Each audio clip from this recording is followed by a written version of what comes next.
प्रिय छात्र एवं छात्राओं, कैसे हैं आप? आइए आज आपको अध्ययन अध्यापन के क्रम में पढ़ाई के साथ साथ मनोरंजन कराने का प्रयास कर रहा हूँ। आज हम आपको ले चलते हैं कक्षा 12 की विशिष्ट हिंदी स्वाति के गद्यखंड में। पाठ क्रमांक 2, नाम है वापसी एवं लेखक का नाम है उषा प्रियंवदा। उषा प्रियंवदा जी लेखिका हैं और उन्होंने अपनी कहानी का जो शीर्षक दिया है वह है वापसी। वापसी कहानी पारिवारिक संबंधों पर आधारित कहानी है।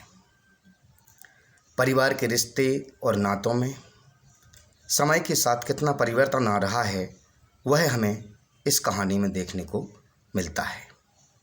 हम कह सकते हैं कि वर्तमान सामाजिक परिप्रेक्ष्य में परिवारों के बीच में पारिवारिक सदस्यों के मन में एक दूसरे के प्रति कितना प्रेम और कितना स्नेह समय के साथ बदलता जा रहा है, वही इस कहानी का मर्म है। तो आइए पहले हम कहानी के संक्षिप्त सारांश को अपने शब्दों में समझ लें। उसके पश्चात आगे कहानी के केंद्रीय भाव एवं प्रश्नों की चर्चा करेंगे।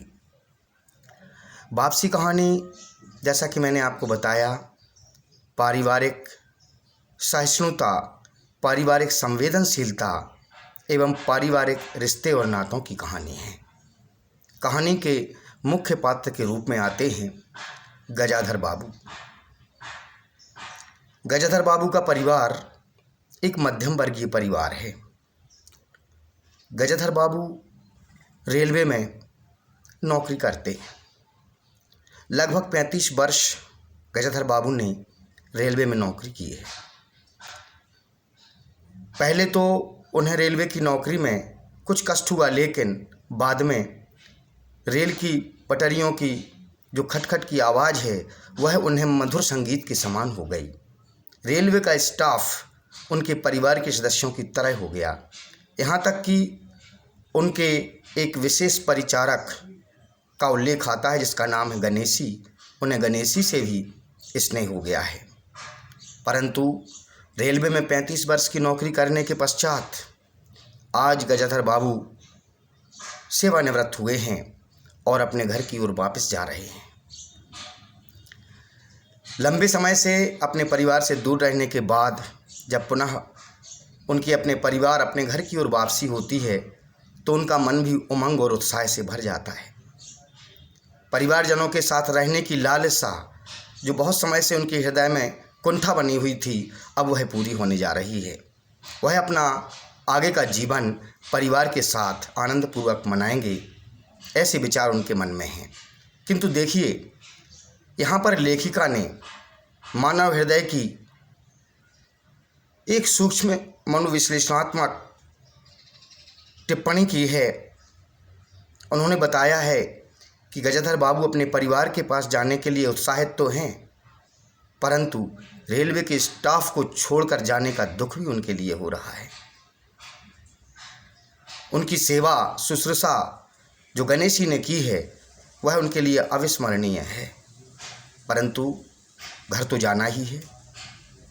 और इस तरह से गजाधर बाबू अपने घर वापस लौटते हैं। घर पहुंचते हैं, उनकी पत्नी से उनका साक्षात्कार होता है, उनके बच्चों से उनका साक्षात्कार होता है। उनका बड़ा बेटा अमर शादीशुदा है, उसकी पत्नी भी घर में रहती है। नरेंद्र उनका छोटा बेटा है और उनकी एक बेटी भी है। इस तरह से एक मध्यम वर्गीय परिवार का प्रतिनिधित्व करते हुए गजाधर बाबू अपने घर को लौटते हैं। घर में लौटने पर वो देखते हैं कि जो स्नेह की आकांक्षा लेकर वो अपने रेलवे की नौकरी को छोड़कर चले थे, उसमें कुछ कमी उनके हृदय को खटकती है। उन्हें कहीं ना कहीं हृदय में टीस लगती है। उन्हें जिस सम्मान की, जिस प्रेम की आकांक्षा थी, वह उन्हें वहाँ पर दिखाई नहीं देता। उनकी पत्नी का उनके प्रति जो रवैया है वह औपचारिक मात्र प्रतीत हो रहा है। यहाँ तक कि उनके बच्चों का जो रवैया उनके प्रति है वह भी उनके लिए सम्मानजनक प्रतीत नहीं होता है। उनके लिए घर आने पर घर में बरामदे में उनकी चारपाई लगा दी जाती है, जिस पर गजाधर बाबू आराम करते हैं और बाद में वही चारपाई भंडार गृह में रख दी जाती है। मकान छोटा है और ऐसा प्रतीत होता है मानो अब उस घर में गजाधर बाबू के लिए कहीं कोई जगह नहीं रह गई है। अर्थात लेखिका ने यह बताने का प्रयास किया है कि समय के बदलते हुए मूल्यों के साथ पारिवारिक मूल्यों में भी कितना अवनमन हो रहा है। उन्हीं के परिवार के सदस्य जिनका पूरा खर्च उन्होंने उठाया, जिनकी शिक्षा दीक्षा उन्होंने की, जिनको योग्य बनाया, आज वही संवेदनहीनता का दृष्टिकोण उनके प्रति रख रहे हैं। उनके लिए पैसा कमाने की, रुपया कमाने की एक मशीन मात्र ही समझते रहे हैं। अन्यथा उनके घर वापस लौटने की खुशी में उनका व्यवहार सहानुभूतिपूर्ण होना चाहिए था, संवेदनशीलता उनके व्यवहार में होना चाहिए थी, सहिष्णुता की भावना उनके हृदय में होनी चाहिए थी, परंतु ऐसा देखने के लिए उनको नहीं मिलता है। अनेक प्रकार के प्रसंग कहानी में यह बताते हैं कि गजाधर बाबू अपने परिवार के सदस्यों के व्यवहार से दुखी हो गए हैं, आहत हो गए हैं। उनकी बात की ओर कोई ध्यान देना नहीं चाहता। उनके पुत्र और उनकी पुत्रियां भी उनकी अवहेलना करने लगते हैं, उनकी उपेक्षा करने लगते हैं और यही भाव गजाधर बाबू के लिए खटक जाता है। वे अपने परिवार को प्रेम और सहिष्णुता का केंद्र बिंदु मानते हैं, परंतु ऐसा उनके लिए देखने के लिए नहीं मिलता। उनकी पत्नी का व्यवहार भी उनके हृदय को ठेस पहुंचाता है। कहने का तात्पर्य यह है कि संपूर्ण कहानी में यही बताया गया है कि वर्तमान सामाजिक एवं पारिवारिक परिप्रेक्ष्य में जो सहानुभूति की भावना है, जो संवेदनशीलता रिश्तों के बीच होती है, वह कहीं ना कहीं आज गुम होती जा रही है। इसी का मार्मिक चित्रण लेखिका ने अपनी कहानी के माध्यम से किया है और हम तक यह संदेश पहुंचाने का प्रयास किया है कि पारिवारिक रिश्ते और नाते से बढ़कर कुछ नहीं होता। उनमें संवेदनशीलता होनी ही चाहिए, उनमें करुणा का भाव, दया का भाव, सहानुभूति का भाव, एक दूसरे के प्रति प्रेम का भाव नितांत आवश्यक है। अंत में अपने परिवार के सदस्यों के विक्षोभ के कारण और उन्हें उचित सम्मान ना मिलने के कारण, सहानुभूति प्राप्त ना होने के कारण गजाधर बाबू एक ठोस निर्णय करते हैं।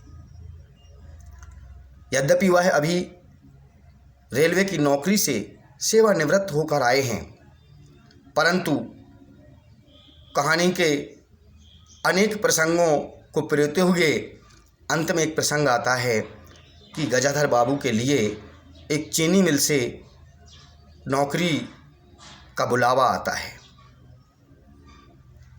यद्यपि वह सेवानिवृत्त हो चुके हैं, उन्हें अब नौकरी करने की आवश्यकता नहीं है, परंतु पारिवारिक स्नेह न मिलने के कारण, संवेदनहीनता का शिकार होने के कारण वे क्षुब्ध हो जाते हैं और अपने परिवार के सदस्यों से दूर रहना ही उचित समझते हैं और पुनः उस चीनी मिल में नौकरी करने के लिए अपने घर से वापस लौट जाते हैं।